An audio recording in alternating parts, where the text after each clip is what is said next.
Hello, welcome all of you. Myself, Om Shankar Yadav, Assistant Professor, Agronomy. Subject is rainfed farming.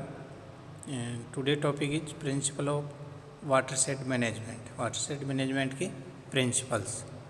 The utilization the land based on its capability, protecting the fertile topsoils, minimizing the silting up of the reservoirs and lower fertile lands, protecting vegetative covers throughout the year, in situ conservation of rainwater, safe diversion of surface runoff to storage structures through grassed waterways, and stabilization of gullies and construction of check dams for increasing groundwater techniques, groundwater recharge, increasing cropping intensity through inter and sequence cropping, alternate land use system for efficient use of marginal lands, water harvesting for supplemental irrigation, ensuring sustainability of the ecosystems,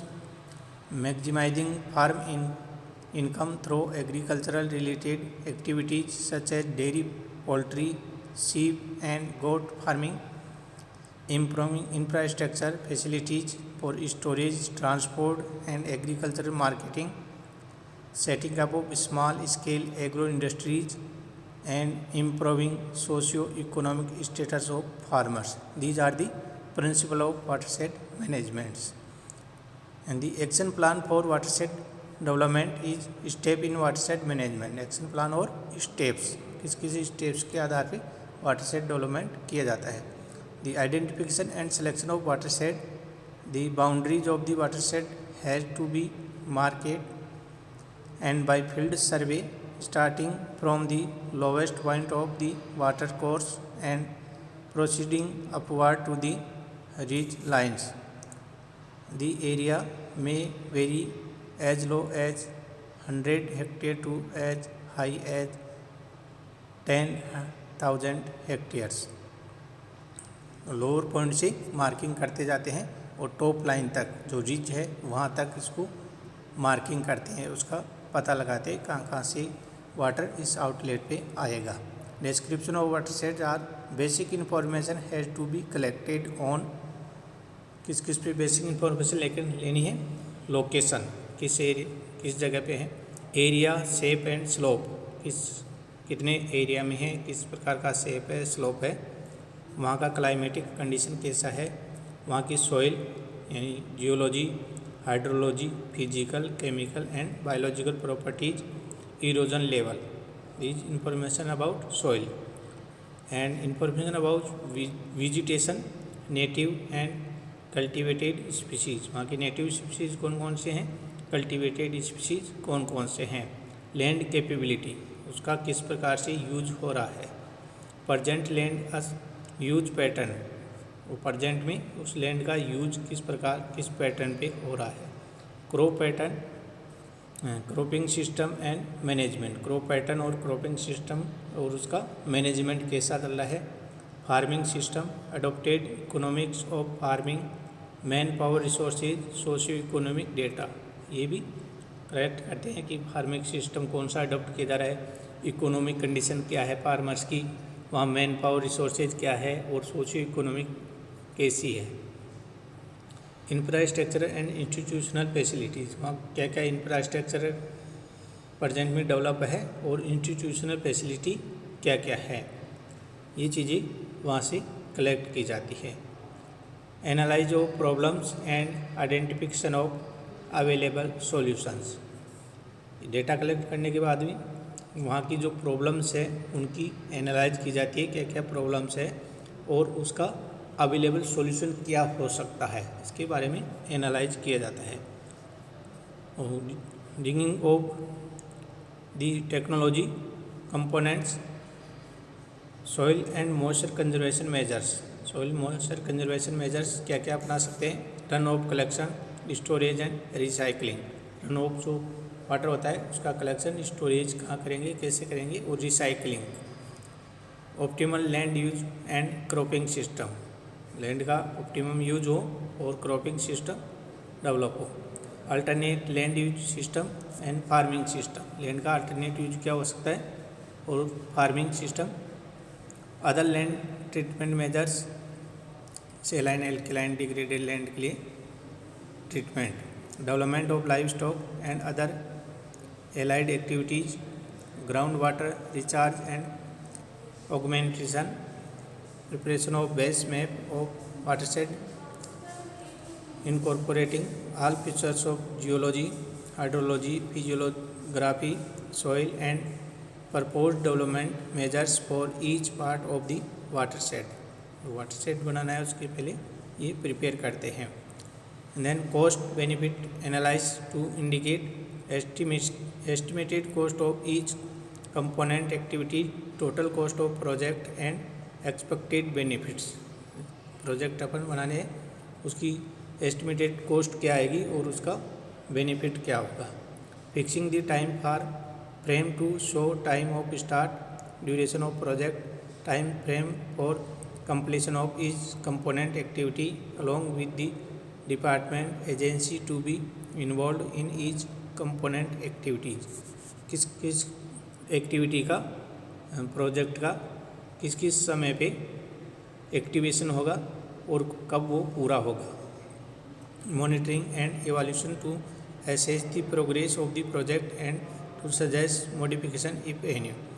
समय समय पे उसकी monitoring करते रहेंगे, evaluation करेंगे और उसमें कुछ सुधार करने का है तो उसको सजेस्ट करते रहेंगे। On farm research to identify solution for site specific problem, कोई साइट स्पेसिफिक प्रॉब्लम होती है उसका ऑन फार्म रिसर्च करते हैं और उसको आइडेंटिफाई करते हैं। Organisation requirement, crucial component of watershed development project is the organization. Land use problems can only be tackled close association with owners, as such local people should be involved in the project। Project में वहाँ के local peoples को भी involve करते हैं जिससे उसको सफल बनाया जा सके। To promote such an interaction, the size of watershed should be 300 to 500 hectare at micro level and a cluster of about 10 such watershed could be managed by a single organizational unit। 300 से 500 hectare का एक micro level cluster बनाया जाता है और इस प्रकार के 10 वाटरशेड को एक सिंगल ऑर्गेनाइजेशनल यूनिट कंट्रोल कर सकती है।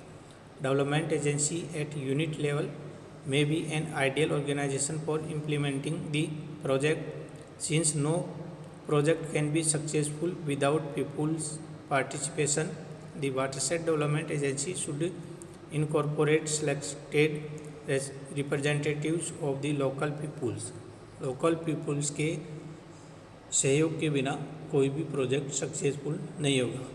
The organization requirement includes, organisation के लिए रिक्वायरमेंट होगी watershed development agency with multi disciplinary staffs, एक एजेंसी जिसमें मल्टी डिसिप्लिनरी स्टाफ हो।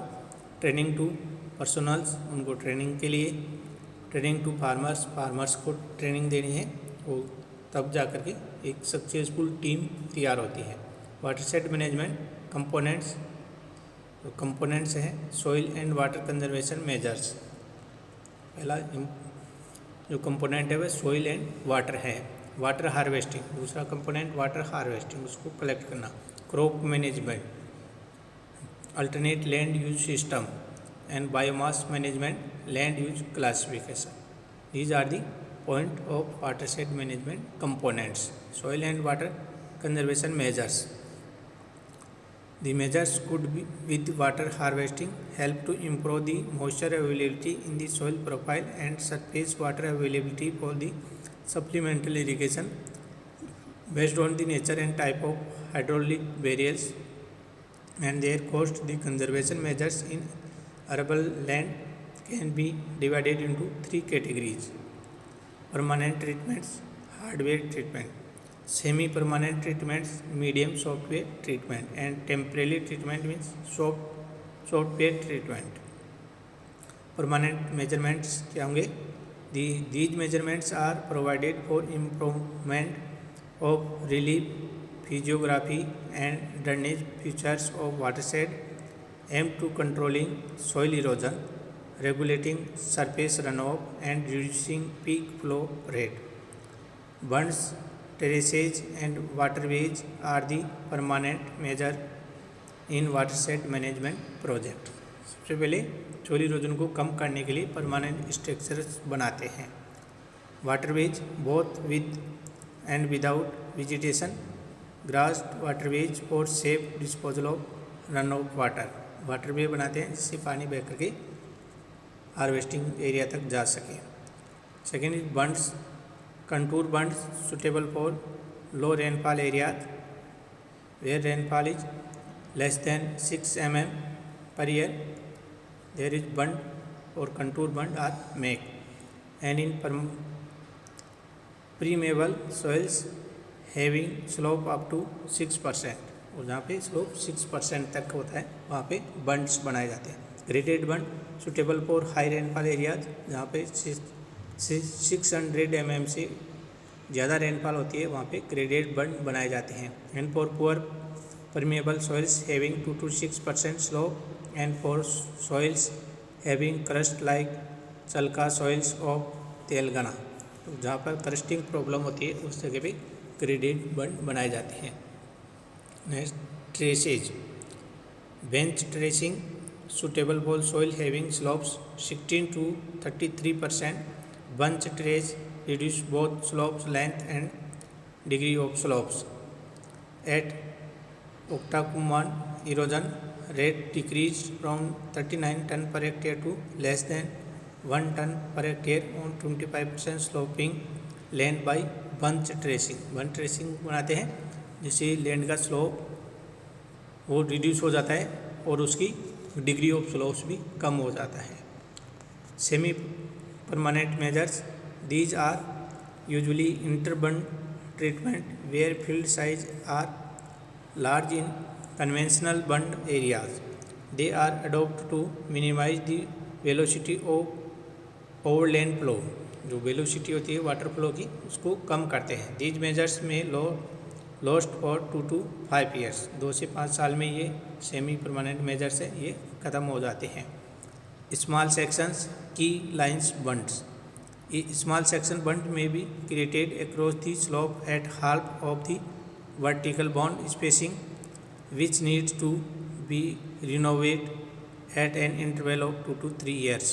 2 से 3 साल बाद में उनको दोबारा रिनोवेट किया जाता है। Strip levelling of about 4 to 5 metre strips of land above the bund across the major land slope help in reducing the velocity of surface flow. पानी के बहाव को कम करने के लिए स्ट्रिप लेवलिंग की जाती है।